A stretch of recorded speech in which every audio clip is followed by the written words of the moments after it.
I really hope that this information that my college planning team is sharing with us will be useful to you. So now, without any further delay, I'm going to give it the mic to Jim, who's here from my college planning team, to share his experience and his many information about the college planning with us. Yes.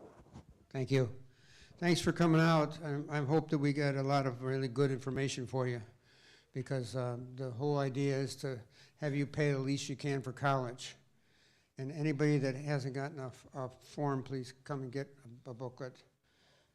We may even put some back in the back there.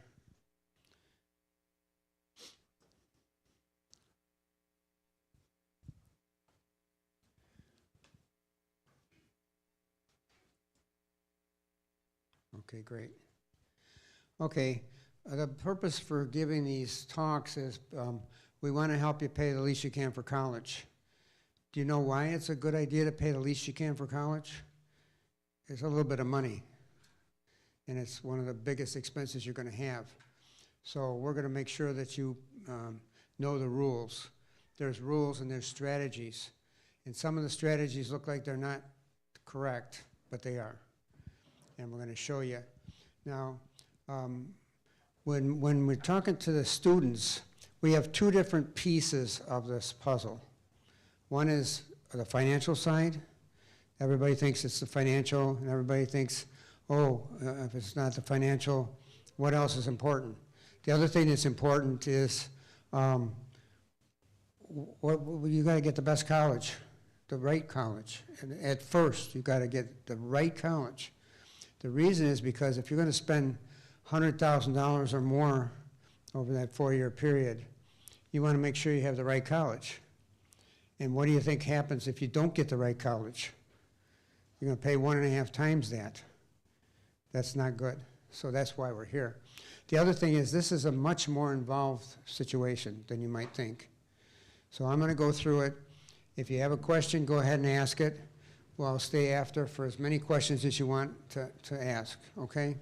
Because we want to make sure that you are getting the right information. Okay, this is about the college planning team itself. We've been in business for about 10 years, and we've been helping as many people as we possibly can. In some areas and some communities never had a college planner and didn't think about it. So we're trying to get out there as much as we possibly can. And this we're not going to waste a lot of time on. It just talks about us, FINRA, the government looks over what we're doing and all that kind of stuff. So everything is up and up, and we have a really nice website. So you can go to that and check us out and anything that you need to do. Okay, there's our mission. Our mission is very simple. We want to make sure that we leave no stone unturned.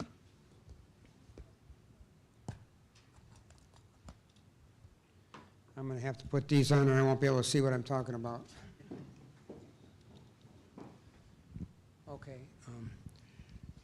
This is self-explanatory. Some of the slides I'm not going to go into great detail on because it's very, very self-explanatory.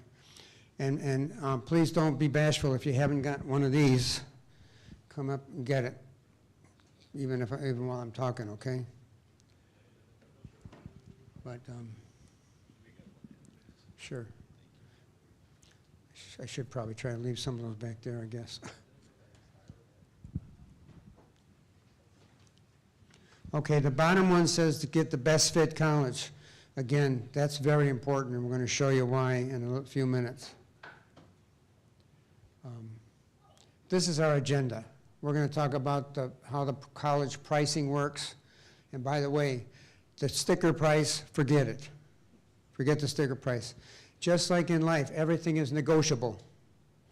I don't want to be standing behind that pillar here. Paying for college, financial aid, ways to pay for college. There's a lot of ways to pay for it. The search, selection, and admission, what's involved. And then we'll wrap it up for you. And you're going to ignore the bottom part because I don't like anybody telling me all this stuff. Hey, salesy stuff. I don't like that. So, but what I'll tell you is this is very, very involved, very difficult, and very involved, and you're talking about a lot of money. So what I'm going to do is I'm going to show you how to play the game. Now, there's a website, and you can take notes, you can take pictures, whatever you want, because you're going to have some good things to take pictures of, and they're very involved. There's a website which is called finaid.org, F-I-N, finaid.org. If you're a self-starter and you do everything for yourself and you have plenty of time to research it, and you, then you'll get all the information you need to get you started. You get the technology, you'll get the terminology, you'll get all that kind of stuff. For those of you who don't want to be bothered with going through all this and don't want to be bothered with working on all this pretty tough stuff, and or you don't have time or you don't want to put the time in, then we are going to be given a free conference. For anybody that's here, can come out for free and talk to us on the financial side and talk to us on the academic side.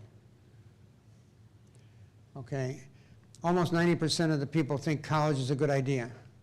Now you see things in the news, and I'm going to bring things into perspective for you of the things that are going on right now. Do you think the college stuff that they're talking about is saying it's a really good to have college, or do you think they're saying there's also much better ways to go and other ways to go than college? You see that that's the trend now. And you see that the colleges have been going up twice the inflation rate, and now everybody's questioning it. They're talking about trade schools and things like that. We've always been very much for trade schools, especially if your student doesn't know exactly what they want to do. And it's very, very common that a young person doesn't know what they want to do. So don't pay $50,000 for a college if you can go to a junior college and get the information and get the credits and then go to the college. 53% of the people are doing something about it. That's you. 53% are actually doing something to see what's best for them and how it goes and how it works and how do you play the game. So that's what we're going to show you, and that's why you're here, that's why we're here. Okay, we have a financial side and we have an academic side. And so, and you're going to see that it isn't just the GPA that you're interested in at all. Okay, this is probably one of the best slides we have because everybody says to us, oh, we don't have any money, so government's going to help us and we're going to have all the help we need for college. What does that say? When it comes to paying for college, there's two prices, one for the informed and one for the uninformed. In real life, how does it work? It works the same way. If you know what's going on, you're going to be doing good. If you don't know what's going on, you're going to get hit hard. And the college pricing, does everybody know approximately what it costs for college generally? It's about $100,000 for the 4 years. If you go to a private school, it's $200,000 for the 4 years. If you go to an elite school, like Northwestern, University of Chicago, $300,000. So it's not fun and games. So that's why we want to know the strategies. Getting help in the planning process. Here's where you get your help. Private scholarships. Everybody knows kind of a little bit about scholarships, right? Most scholarships, a very high percentage of scholarships don't get used because people say, oh, I'm not going to get that, I'm not going to bother. And you can go to some nice places to get the scholarships. I was up for a scholarship for caddying on a golf course, Evans Scholarship. You go to any place. Maybe this place has scholarships, who knows? High school counselors are very, very, very helpful. Now, how many students do you think an average high school counselor takes care of? You know, you got one student. How many students do you think? Okay, this man said 30. Anybody higher? 100. Anybody higher? Oh, lower. It's about 300. So just an average private school, if it's a little school, it's 100. But the regular schools, they have to take care of about 300 or 350 kids. That's kind of tough. How can you service someone like that? We have a very large number of counselors associated with us, real high school counselors. The college, are you going to get a pretty good help from the college, do you think? What do you think? Anybody? Think the college will be very helpful? Their job is to get the most money they can from you. So the answer is no. It's like going to the IRS and saying, I need to reduce my taxes. Will you please help me? It's not going to work. Exactly. And the family accountant. Now, this guy is hard on family accountants. If there's any accountants here, I didn't say this, and I don't agree with him completely. The family accountant can cause you to pay a lot of money for college that you shouldn't have to. They'll put it in a position where the FAFSA, which we're going to talk about in a few minutes, comes into play, and it's a mess. So this is our nice, easy-to-read screen. These are the college prices and stuff and where they've been going. So this is the sticker price. They're saying, don't worry about the sticker price. You're going to negotiate with the college, and the college is going to see your student. If the college sees your students and likes your student, the sticker price is out the window. As a matter of fact, we're going to show you later that you can get one of those elite schools, a $300,000 school. Most of them, a high percentage of them, get free ride because they know how to do the essays and stuff, and we're going to show you how to do that. Okay, they're talking about 1990, 5 out of 10 students, average discount was 25%, right? In 2021, 1 out of 10 students, average discount was 55% because they're learning how to play the game. And we're going to give you all the real strategies. This is the actual price. The college's interpretation. Now look at what that says. It's not the actual price, it's the interpretation. See? Interpretation of your student's academic merit. How badly the college wants your student and your money. So we gotta protect you, and we're gonna show you all the ways to protect yourself. Okay. I already said this, the goal of the college, generate as much money as they can. The goal of the consumer is pay as little as possible. That's why you're here. Okay, college pricing transparency. They're talking about, it's like airplane tickets. They tell you one, then they'll tell you another. And I'm not saying they're doing anything illegal, and I'm not saying they're doing anything that they shouldn't be doing.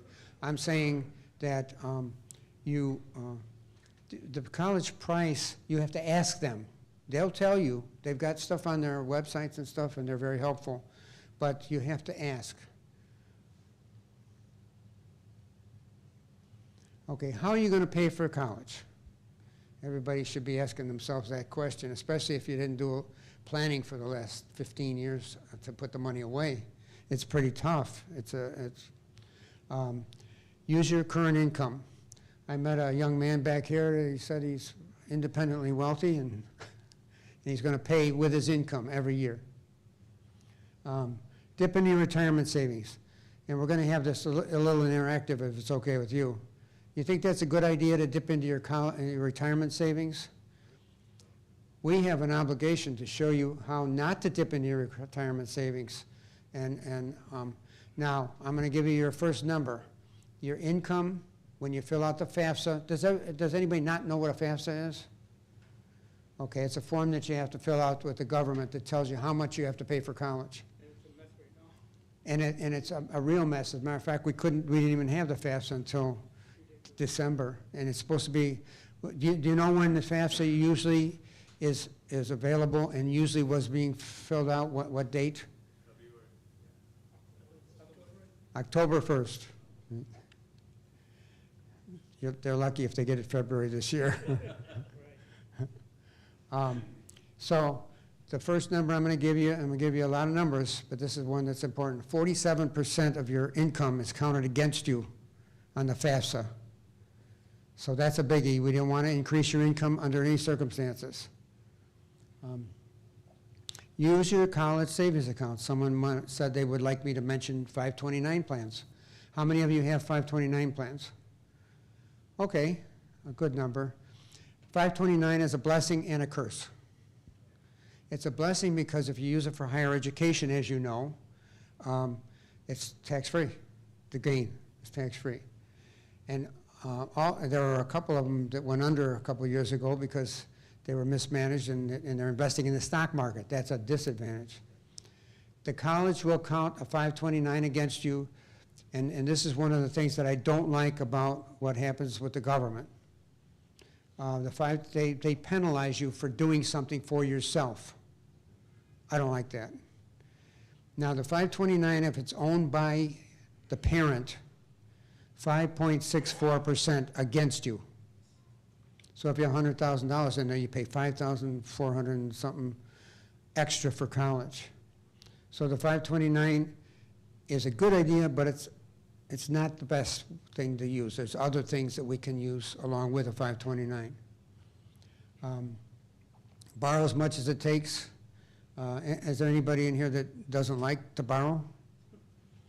Yeah, a lot of people say, I don't like to borrow. I just, you know, and they say, I paid for college myself. I worked while I was going to college. So my kid's going to do the same thing. I don't like that idea. If a young student puts in a lot of effort and gets the grades and does their work, they should be rewarded for it. Win private scholarships, we talked about that, and win aid from the colleges themselves, yes. How do you like that? Isn't that pretty? It's ready for the talk. Yeah. Okay. All need-based aid requires you to fill out the FAFSA. There's your answer for your FAFSA. The form is much easier to complete, and I'm not going to bore you with all the changes, the unbelievable changes they've had. They've got some really good changes. They've got some bad changes. So it's easier to complete and significantly reduced in questions. It used to be over 100 questions. Now it's like 26. Okay? It's recommended to update it every year. Why do you think you should update it every year? Anybody? Yeah, things change. People lose jobs, they get sick, all kinds of stuff. So it has to be updated every year, and they require that. Now, I'll just say this once, and I'm not going to go there again. We used to be expected family contribution. That's how much you're expected to pay once they do the formula for you on the FAFSA, right?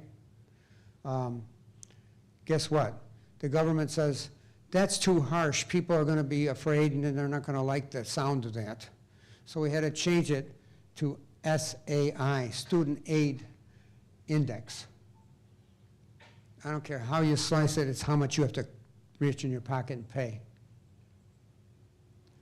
Okay, the positive changes. I don't know if we should go through these.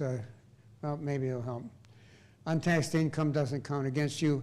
It used to be if grandma paid for her granddaughter, whatever, directly from her pocket in their untaxed income to a child, 50% against you.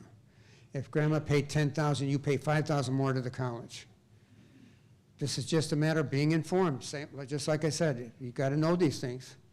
Child support treated as an asset and no longer needs to be reported as income. There's quite a few people that are divorced that we're working with, and that's good, good for them. Contributions to tax-deferred retirement accounts are no longer treated as income. They used to take your 401k and everything and count it against you.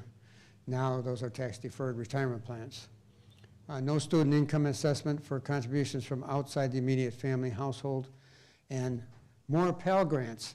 The people that are in the lower income, they deserve help, and they're getting more Pell Grants now. Those are people, I think, under 70,000 or somewhere around there. The negative changes. Change for separated and divorced parents could be financially devastating. What that means is, remember I told you it's 47% on your income? And usually the parent that's taking over the child is got a very low income. Now they want to count both incomes. That knocks them out for FAFSA. Discount for 2 or more kids in college, eliminated. Used to be a 50% discount when you had more than one child in there. They eliminated that. So this is becoming, these little conversations are becoming more and more important. Eliminates the farm and small business exclusion. Now those count against you. That's an asset, and it's a 5.64. You have some control over your SAI. That's why you're here. We're going to show you that you do have control. We're going to show you how it works. Okay, the types of assets you own, who owns the asset, and who owns the income. We're going to give you, I'm going to put numbers on it for you, on who owns it and what it costs you. Okay, there's the federal methodology and the institutional methodology. How many of you have heard about the federal and institutional methodologies? Anybody? The federal methodology is the one that's almost always used. 90% or more of the colleges have a federal methodology. The federal methodology has some much easier things than the institutional.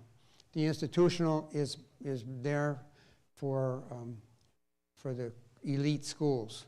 The Ivy League schools that you see on TV a lot now, Northwestern, University of Chicago, those are the $300,000 4-year plans. And that CSS profile is pretty deadly. So if you got money, they're going to go after it, as usual. Demonstrated need. Now we have a lot of anagrams in here. All of you had English, right? You remember anagrams? Cost of attendance minus that student aid index that I told you about is your demonstrated need. That's you reach in the pocket and you pull out the money. How do you fill that need? Gift aid, loans, and work study. Which one do you think is by far the best to have? Gift.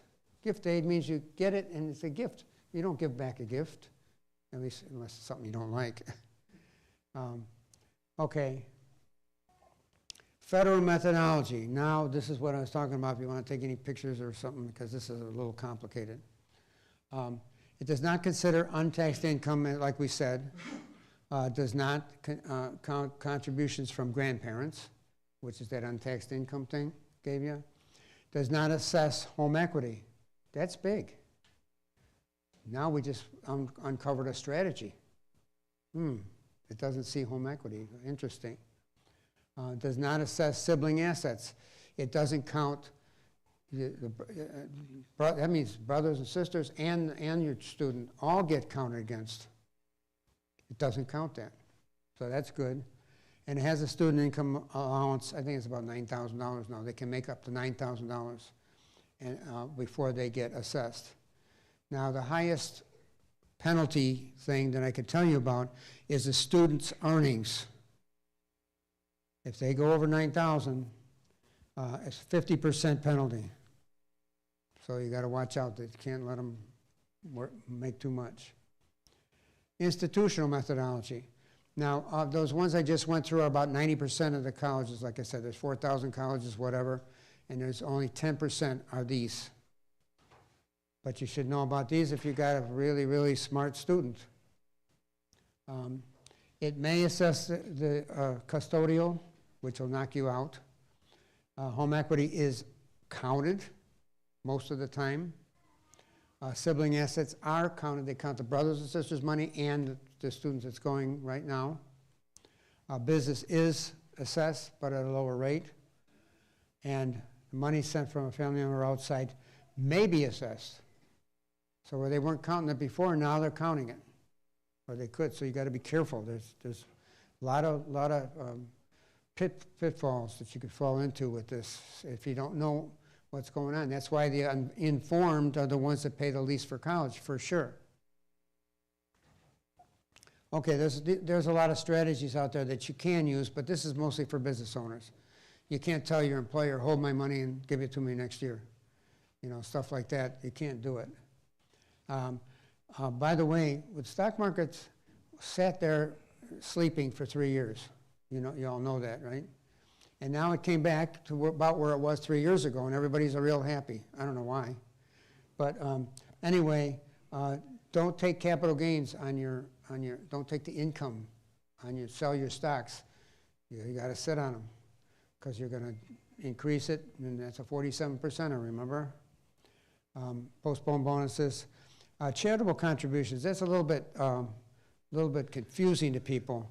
If you have a charitable contributions, don't give the charitable contributions during the time when you're filling out the FAFSA. Give it before or after in a lump sum, because that changes your income and it's not good. Question, how did they find out that I was even asking to do the FAFSA? A little thing called your tax return has to be attached to the FAFSA. They got you.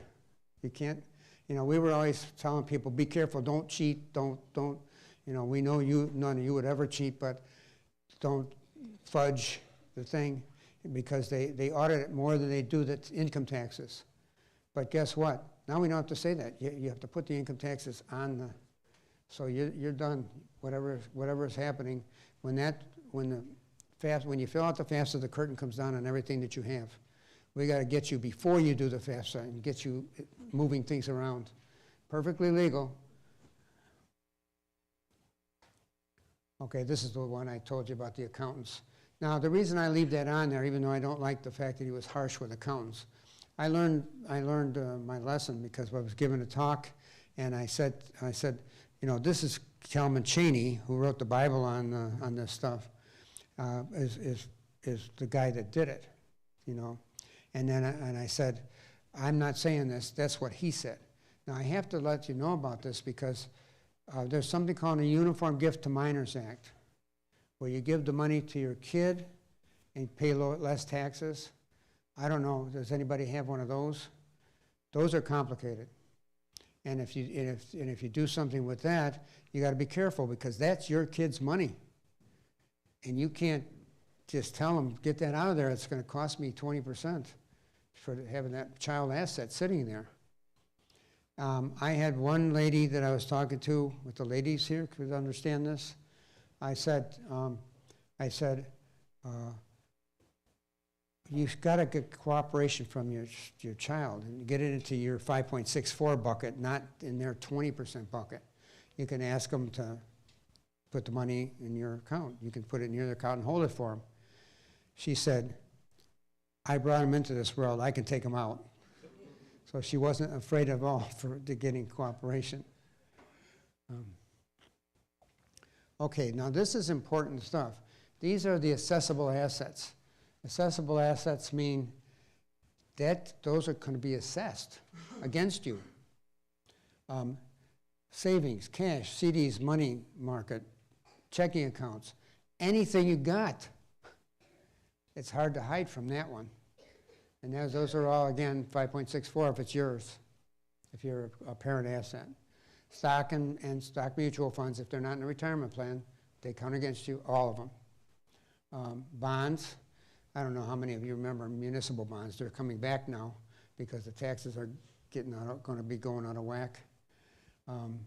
Custodial accounts, I just told you about those, but nobody had one.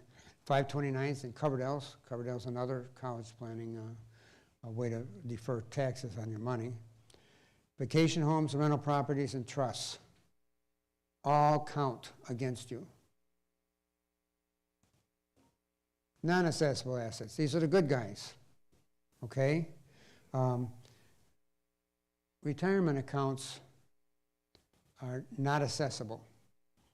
Now, I'm going to teach you, while we do this, I'm going to teach you a strategy. Here's your first strategy. Is it a good idea to put the money take the money out of that retirement account because it's not assessed by the FAFSA, to put it into an IRA or something? You think that's a good idea or a bad idea? You're going to put the money into an IRA to avoid the FAFSA. Anybody? Good, bad? Roth, that's a good idea. Didn't want to confuse the issue, but that's good. There is a tax-free IRA type thing. Still not a good idea. Now, why? What the heck? Wait a minute, there's some more things that are in there. Personal items. Whoops. Personal items. You say, my car is driving me nuts. I got to get rid of that car. It's going to cost me so much money I can't pay for college because I got a beater. See? So you say, what do I do about that? Maybe I'll get a new car now. Good idea or bad idea? It's a good. There is a point there, but it's a bad idea for another reason. And then the annuities on the bottom. How many of you know what an annuity is? It's a tax-deferred retirement plan to where you cannot lose money. It can only go up. There's commercials on TV now, finally. People are starting to learn about annuities. Not a good idea it's a perfect idea for retirement planning. A bad idea for college planning for the same reason. Now, I lumped these three things, retirement accounts, personal items, and annuities, into the same bucket as not a good idea. Why? Remember we did accessibility? It was not accessible. It's not accessible either. You can't get it for college. So you don't want to put it in there, you're stuck. So you're kind of caught between a rock and a hard place with that one, okay? Home equity is a very good idea. That is a strategy, and you can put the money into your house. It makes me shudder as a financial planner. By the way, I'm a certified financial planner, so I've been doing this for decades. I won't even tell you how many. But it was 4 decades. The home equity, you can put the money in there. Now, how do you make the home equity available to you? What do you do? Pardon me? Yeah, that's exactly right. So you can take money out of your house, and you can utilize it for whatever you need later. And you can actually take the money out of your house and use it for college. It's going to cost you, well, we got a pretty bad situation right now, again, with the government's, there's 6, 7, 8%. Mine was 1.99 just 2 years ago. But, yeah, the interest rate, yeah. So it's a little bit high, but it's not higher than the Parent Plus loan, so it's still a strategy. And then, now there's one stranger here, cash value with the life insurance policies. That sounds like it doesn't even belong on there. Does anybody in here have cash value insurance where the policy actually makes money? If you have one of those, pile your money into it. FAFSA doesn't see it, and you can get it out without any penalties. Interesting. Non-term life insurance. Pardon me? The non-term one? I forgot Non-term, yeah. Term it won't work because it doesn't take any cash. It's just, but if you have one of those, I had one of those for my parents, and I've come into to a lot of people that have those cash building ones, Universal Life and things like that. What's the name of the life insurance policy? It's just life insurance policy, that's it? The 2 cash value insurance policies, I won't get too deep in it, but the 2 cash value policies are whole life and universal life. And the whole life is probably kind of a white elephant because you can't change the death benefit, you can't change the cash that you're putting in. So it can be a little tough. But the universal life is called universal because you can put whatever you want in, whenever you want, change the death benefit up and down. It's a financial planning tool. And it is used to build up a tax-free retirement. And it's completely tax-free. So it's really, right now, it means something. 6 biggest mistakes. Keeping the savings in a child's name. We're not beating things to death, we're just giving it to you, the important things a couple of times. When, if the savings that are in the child's name is 20% against you on the FAFSA. Using retirement funds, we already talked about that 3 times. Focusing on colleges outside the price range. If you get involved in it with a college that's outside your price range, you may have a real problem because you might have to have your student drop out and change colleges. That's not good. Not optimizing, that's what you're doing here, to optimize your SAI, your expected family contribution. Not using the appeals process. You can appeal anything with the colleges. That's why I said the sticker price goes out the window. And you can appeal. And this is where they really do have a heart. Okay? They will listen to you. So if you lost your job, if you got sick, you know, and we have a lot of clients that are using the appeals process to get their college costs reduced. And they do listen and it does work. But if you don't say anything, guess what? They don't know you're disabled. They don't know you lost your job. And not starting early enough. The best way that I can describe that for you is the early bird catches the worm. And these scholarships disappear within a couple months of when you can fill out the FAFSA. So you don't want to sit on it. We usually recommend that you do your FAFSA about 2 weeks, a minimum of 2 weeks after you can fill out the FAFSA. Just get it over with. You got nothing to lose by sitting on it. Okay, now this part is going to be off the beaten path, but it's also very important. This tells you the best time to start the college planning for yourself.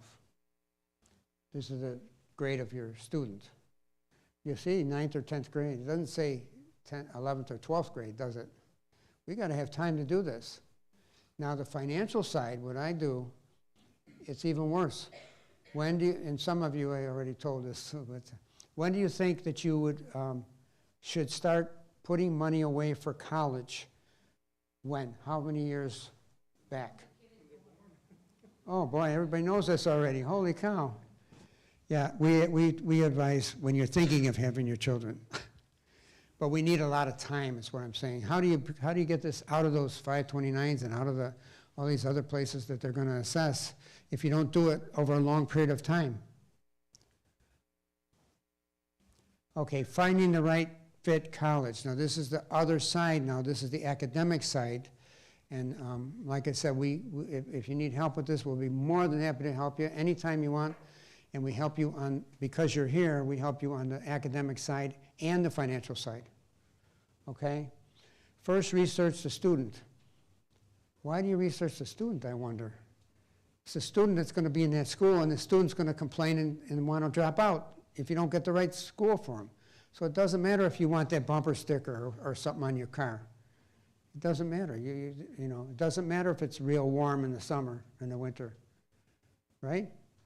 So you got to get, and then you research the college. Now these are the things that are involved in the whole college research. And you can see the academic is the only thing everybody thinks about. That's all they think about that's important. That's not the only thing that's important. The financial, they think about that, right? Support. Support means, guess what? I've got parents that care about me and they're going to support me in whatever I'm doing. Support of a family is vital. Then you got the environment. Does your student thrive in an environment where there's only about 20 or 30 kids in the class and they can interact with the teacher and interact with the kids? Or are they going to go to the University of Illinois with 400 kids it's just common sense. I'm not saying that's a bad thing. It's a good thing for somebody that wants to be anonymous and hide from the teacher. They don't even know they're there. So social, cultural, and I won't even go into the stretch. Increase merit and improve your test scores. Now, the test scores can help reduce your overall costs. And a good test score, we're talking about the ACT and SAT. You're familiar with those, right? The media is making fun of it and saying, oh, it's not so important and all that stuff. Baloney, the colleges look at that. And especially if you've got a good student, they look at it very hard, and their scholarships are on a sliding scale. And you get a better scholarship, much better scholarship if you got a smart student. Why do you think you get a much better scholarship if you got a smart student from the college's point? Anybody? Good. Your student makes them look good. They got to keep statistics. They keep saying now in the city, Chicago, 70% of the kids can't do math. That's ridiculous. Or read. And they read at 4th grade level if they're in 8th grade. It's pretty scary. It has to be fixed. Our schooling system is terrible. What's that? Our schooling system is just terrible. It's got to be worked on. Yeah, it's got to be worked on, and they have to understand that they're not going to get as much money out of us if they don't do something about it. I don't get political. This year, 80% of the colleges are test optional. Many still require it. Don't be fooled by that. If you got a good student, show them off. Look for they have SAT and ACT training. They'll teach you how to do this. Invest in tutoring wisely if necessary. One of our people that works for the college planning team took some kind of a thing for their student. Their student was not a good test taker. Very smart. She was really smart, but she didn't know how to take tests. And they taught her and worked with her, moved her up maybe 10 points, which is a lot. And he paid $800 and he got like $20,000, $30,000 off of the tuition because of it. Okay, you have to demonstrate your interest and you have to articulate your fit. You have to talk to them and talk to them, the right people, and watch out because they're watching you. They're watching your student. Watch out for the social media because they're watching the social media and seeing who's on there and what they're talking about. You want to be professional, honest, genuine, and authentic. You should be that way anyway. But the schools see it and they react to it. Dream globally and start locally. It's really important. Check with your employer, union, churches. Check with community foundations. Check with school counselors. And up the second one, the mosque. Let's get some scholarships going here. Limit time spent with scholarship search sites. Check out the media. The most important reason for having this on, you never pay for a scholarship. Okay? And we also, we've had people where they've asked them for their social security number. Don't give your social security number. Not for just for this, ever. Okay? I know I don't have to tell you that. The essay is very, very important. We will teach you how to do the essay. And they're looking for a student. They don't want a bookworm. You ever heard that term, bookworm? That just sits there and studies and in their own little cubbyhole and they're not even social. Unfortunately, that's what's happening to the younger generation with these games and all that kind of stuff. So, but we got to guard against that. Start early, be authentic, read, edit, review. If it's University of Chicago, don't call it Chicago University. You know, so they know that too. They know if you're interested or not. And they do keep a contact of how many times you contacted the school. Okay, this I'm not going to go too much into on because it's kind of tough. It's called a CLEP, and it's a way that you can have a smart student take AP classes and things like that, and get time off of the time it costs you for the college. And a lot of times we can save people like half a semester. That's a lot of money. There's a lot of kids are doing it in the Business Institute. Oh, great. Great. That's, you know, and that's important. They have to understand. See, the most important thing, we try to help the young people, which there's a lot of you here, understand what your parents are going through. They don't realize the sacrifice that you're making for them. And it's important from both sides to understand. Okay, graduate in 4 years. Okay, 26% of this first-year students don't return for a second year. A quarter of them. I have a hard time with these statistics, but that's what they say. Why do you think that is? Can anybody tell me why do 26% of the students drop out? Could be financial issues, but it's not the right fit college. We fail as a community if kids don't make it through the first year or second year. I think it's a whole community effort to make sure the kids stay in the college.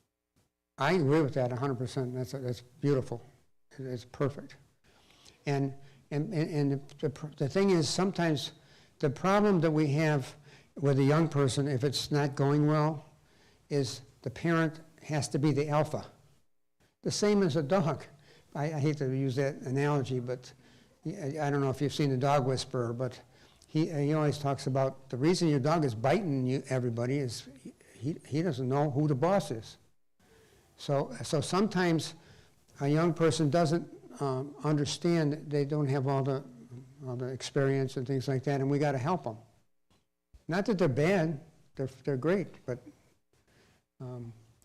37% transfer schools. Again, if you got the wrong fit, they're going to transfer. They're not going to be happy. So you got to find out beforehand, not after. 44% of first-year college students graduate in 4 years. That's kind of crazy. How does that translate into how long do you think that the students are really going now, right now? How long does it take to get through college, approximately? Anybody know? What? 6 or 7 years is very close. Now you just took your 100,000, 200,000, whatever, and you multiplied by 1.5. Not good. Okay, why is such poor incomes, academics, personal choice, costs? And then what the admissions office looks like. We have people with our firm that were on the admissions and are on the admissions for colleges. So they can help you, they can really help you, just like the counselors.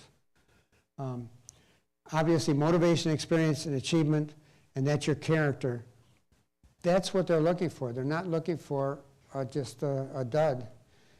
They want to see if your student really wants to be a doctor. Are they going to the hospital and working in the summer in a hospital? They want to be a nurse?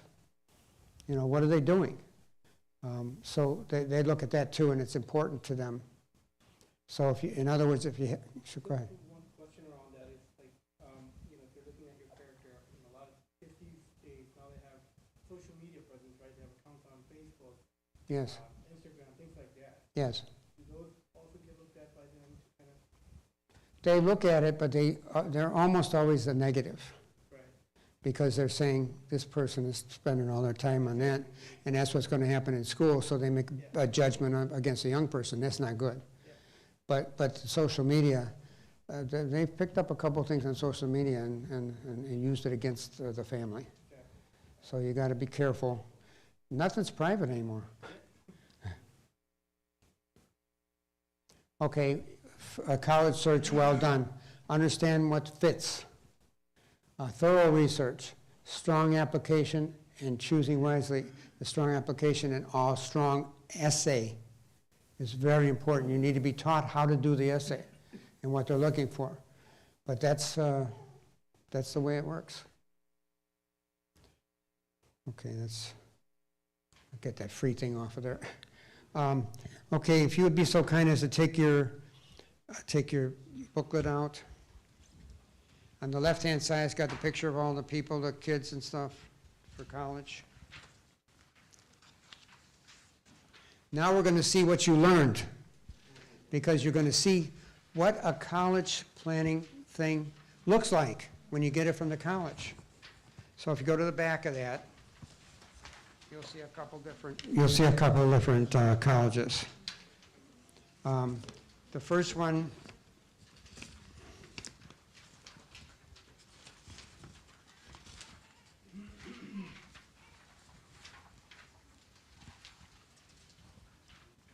Oh, sure, take, yeah, take them, yeah, just take them.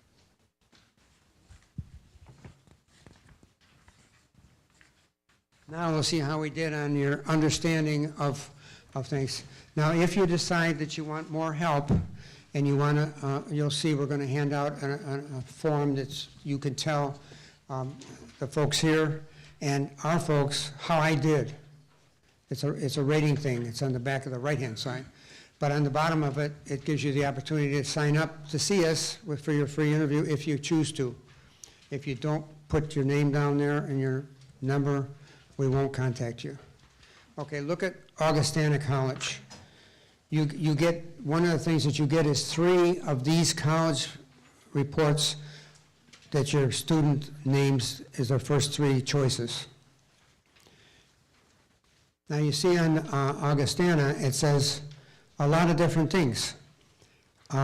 If you look at that black box there, first of all, if you look up at the top, it talks about 4-year projected cost, $222,000. And then if you come down a little bit further, it talks about that it's a federal methodology. Now you learned about federal methodology, so you know what that is. And you know that it's not an elite school. And then you expected family contribution. See the EFC in that paragraph? You go down to the bottom, it says estimated cost of attendance, $50,000 approximately. And it says 6-year graduation rate. We're talking about 4-year and 6-year graduation rate. 78% of them graduate in 6 years. We want to know what is in 4 years. Average need met, 85%. That's pretty high.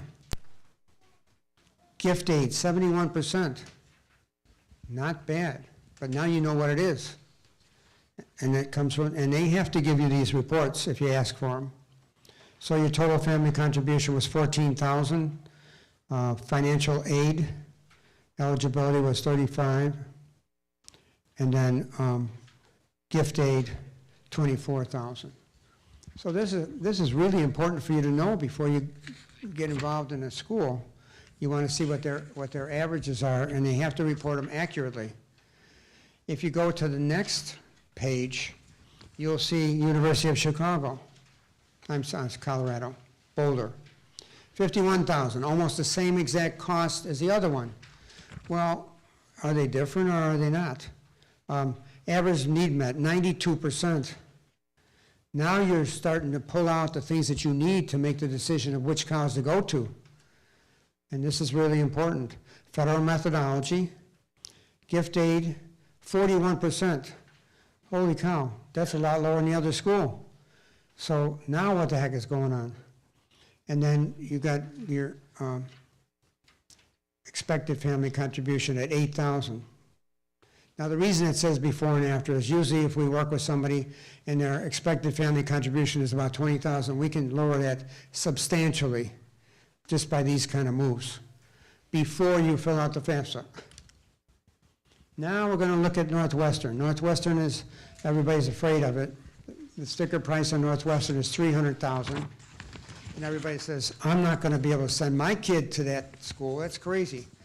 And we had a couple of people, when we ask you to tell the college about your student and don't hold anything back, that's good. Don't tell them bad stuff.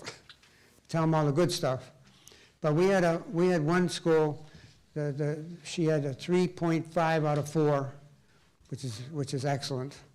And she was in with like 10 other people, maybe more, but about the same GPA. And we suggested to the young lady, we said, tell them everything. Anything else? Well, my daughter plays the cello. We said, what the heck is that? She said, should we put it down? I said, do you think it's going to hurt you? That's talent. Put it down. She was chosen against people with 3.7 and 3.8 because what they didn't know was their cellist at the school was a senior. They were losing their cellist. So she walked right in. Now, Northwestern, everybody says, you're crazy. What are you talking about, looking at that? $80,000 a year is what this one costs. And We used some strategies, got it down by about 10 grand.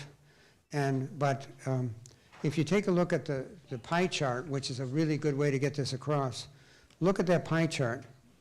Before, they were 22,000, after they were 16.9.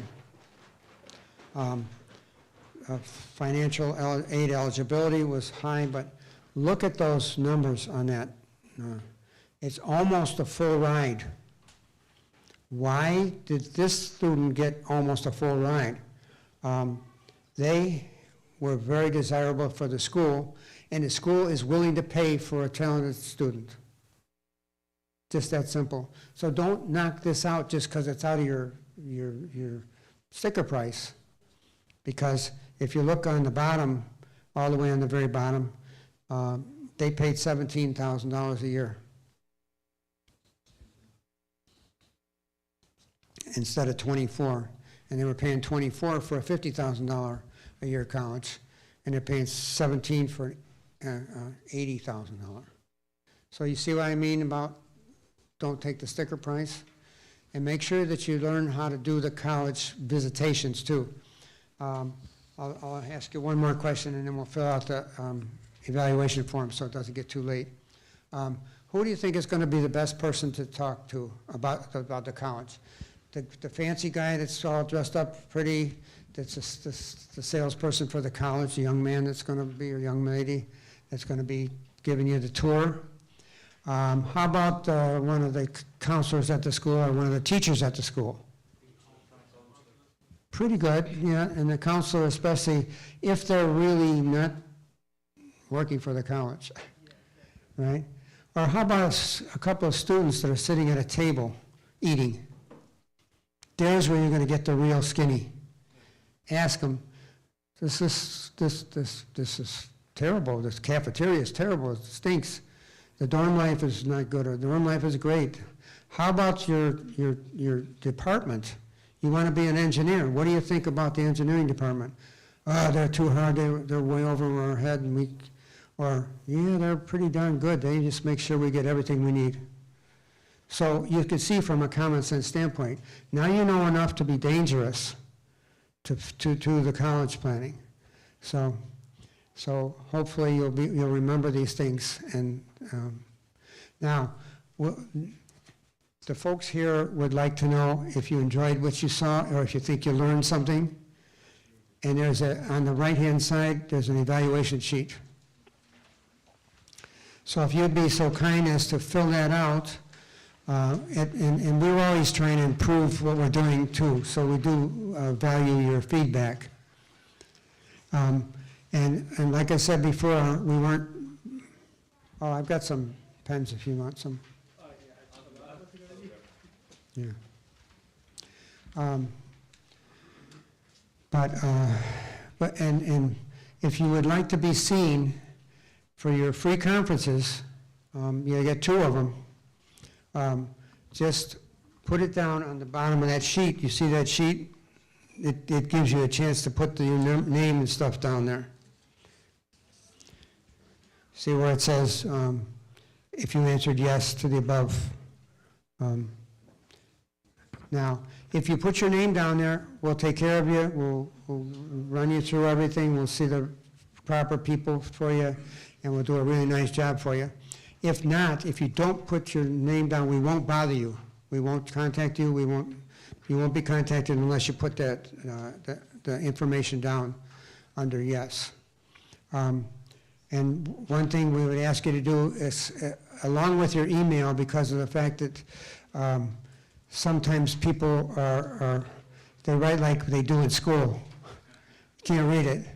So if you would put down your excuse me one second, if you would put down your phone number and your email, okay?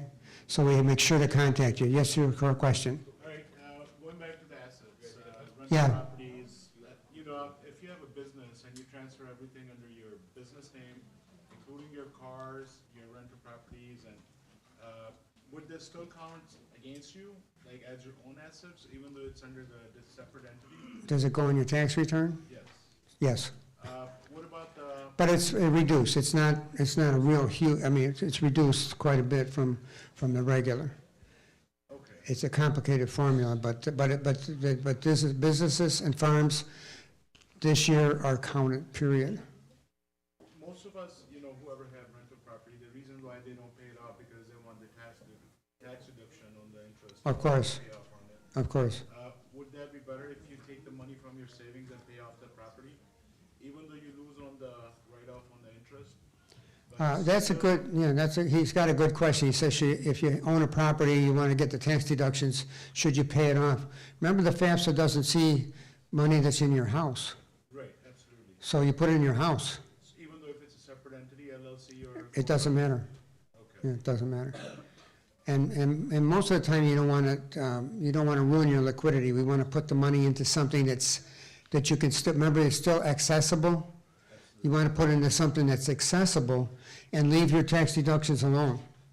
Okay. The second question is people who have a savings account, who doesn't have the business entity or whatever, Yes. can they take the money and just turn it into like a cashier's check or something for the time being until FAFSA approves your application or whatever? Okay, he asked if you can turn your cash in the bank. This guy is devious. If you can turn the cash in your bank into a cashier's check and just put it in the drawer for 4 years.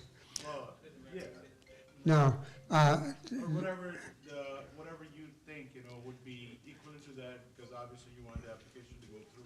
well, first of all, this is the federal government that you're defrauding. So you have to pay 1 year in advance, you take all the money, put on it. Right, yeah, The story that we have is don't mess with the feds. absolutely not. But, so the answer is you can't do that.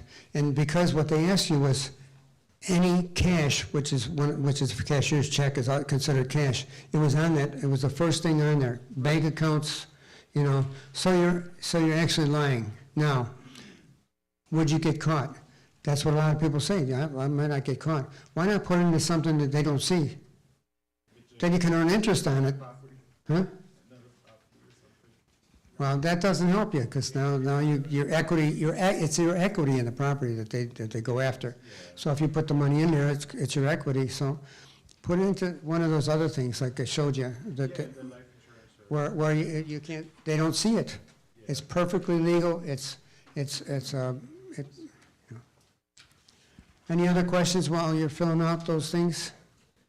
One question I had was, Yes, for some of us that do have the 529 plan, yeah. if you could maybe elaborate a little bit, how much, or if it does, or how much does it affect the eligibility for the FAFSA? Okay, the question was, how does the 529 plan affect? Yeah, close them and put them in a cashier's check, no. 529 is, if you own it, which you should, it's 5.64% against you on the FAFSA, you can't change it. So you don't want to put much more money in there, you want to put it into something that FAFSA doesn't see. Well, a lot of people say, I wish I'd known that, especially the ones that had the college plans that went under a couple years ago. They went under, they lost all their money. And I'm not saying they're bad, the college plans are good, but the accountants and other advisors, that's what I'm saying. You have to have an advisor, a financial advisor that knows college planning, because they shoot you in the foot, you know? But it is what it is. All you have to do is now just go with what you have, and we'll start putting the money away before the curtain comes down on the FAFSA next time. I learned a lot of new things today. I wish they would have invited you like 14 years ago. I would love to have been here 14 years ago, but I'm here now, so. But we'll give you as much help as you want, okay? Yes, sir. Is there a third party that keeps the research on state school versus private schools and return on investment, because education is an investment now, right? So Yeah. Well, the college planning team has all that information. They have a bunch of people that do this behind the scenes. There's one person that examines the FAFSA and goes after people that lie on it. But they would probably be a good resource for you. And the colleges, they have to report accurately what's going on. They can't just, just try to get you hooked in, and then you find out that they were lying. They don't, most people in most institutions don't act like that. And the ones that do act like that usually get bad reviews, and they pay for it in the long run. Honesty is always the best policy. Okay? Is that an extra copy? Can I grab this? Oh, sure.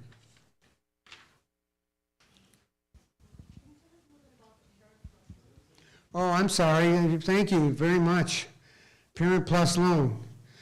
The Stafford loan, I don't know why that wasn't on my slides. I must have missed it. The Stafford loan, everybody should have a Stafford loan. It's a very low interest loan. It's federal. Sometimes it's subsidized. And it's $5,500 the first year, $6,500 the second year, and $7,500 third and fourth year. So that's a good thing to have, is that Stafford loan. The Parent Plus loan is another government loan. It is a higher interest rate, but there's some things that you don't know about it that would be very interested with later on. Now, there's two ways that you can have the Parent Plus loan forgiven, and it's a high interest rate. It's the usual 8%, whatever, and you have to check into it. But they have something called pay as you earn. And what that means is you could put the loan on the lower income person in the family, and what'll happen is you only have to pay 20% over the poverty level. If you're not making the poverty level, you don't have to pay on the loan. Interesting. Now, if you work for a private organization, and this is kind of in the woods with information, but I'll give it to you. If you work for a nonprofit, in 10 years, the loan is usually forgiven. Not always, but usually. And the regular loan is 25 years. But if you're not earning income, and you're not going to be earning income, you're not going to hardly pay anything on it, and then the loan will be forgiven. Very interesting. That's why you want the federal loan rather than a regular loan. But the pay as you earn is the key to the whole thing. Now, there's two ways that you can get the loan forgiven.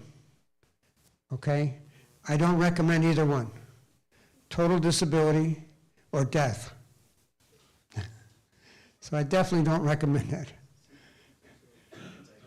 But that's a very good question. I'm glad you had me remember that. I thought community service also, you can write off the loan, right? After graduation? You know, I don't know about that. I'm not sure about that. Call you know, if you're not going to be seen by us, call us.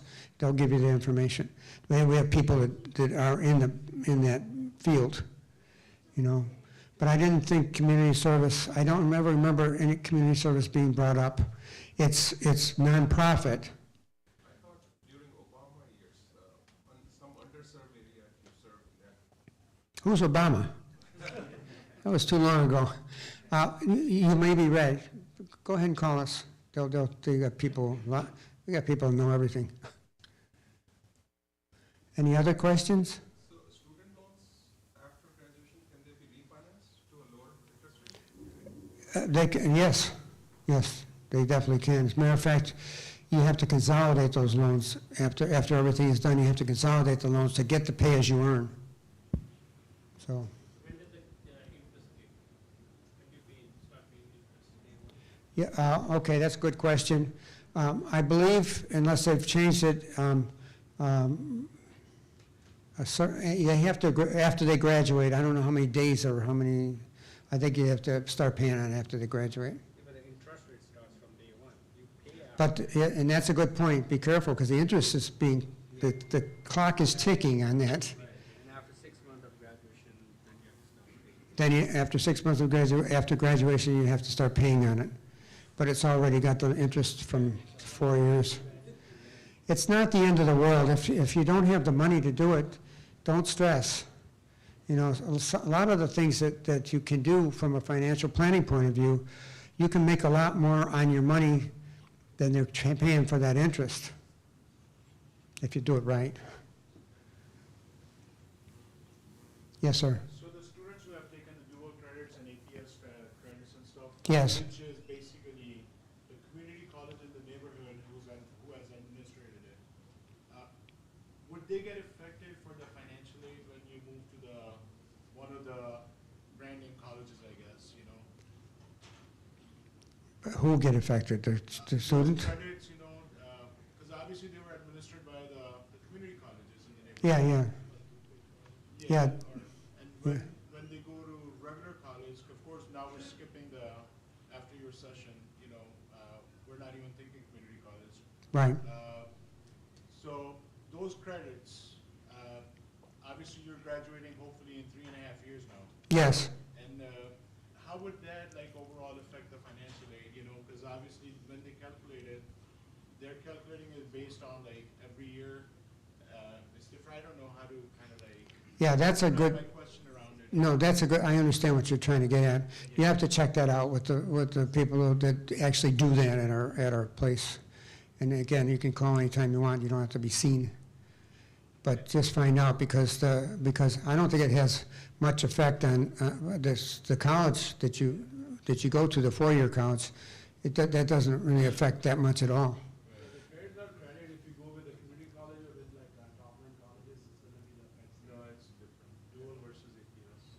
Yeah, there's a lot of ways to skin a cat, but, and go ahead, and you got another question. Is there a private counselor service for the colleges? Because schools obviously have 300 students per counselor. We are in the situation where our child is reaching out to the counselor, and they're too busy to answer anything. No, use one of ours. You do have a counselor service? Several, yeah. We have several counselors that work with us. I actually already sent you. So during that, well, you're quick. During that free look thing, or whatever they call it, they'll bring in a counselor. They actually meet with you and your student. Sounds good. It's a gold mine for you. Because you reach out to the counselors in the colleges, and they ask you one question and one question only: are you registered with us at this point? Just because you're not part of the college system yet, or even the community colleges, they don't give you the counseling service. Yeah, well, there's ways around that, and I don't know what they are. But there's always ways around everything. And everything is negotiable, everything is common sense, and they're not inhuman. They try to help you as much as they can, but they have to pay their bills too. So, but the counselors are, a lot of times when I give one of these presentations, I have a counselor next to me, an actual school counselor, so we can get access to them. But that's unusual. If you're not getting good service at your school, that's unusual. That means they're overloaded, probably, yeah. But we can make up for that. Any other questions? Hope I didn't go too long. Everybody stayed awake. It's amazing. Anytime you talk money, we're wide awake. That usually works, especially if it's enough money. Okay, well, thank you very much for coming. I appreciate your attention. Appreciate your interest. And hopefully you'll be able to take some of this back and save some money.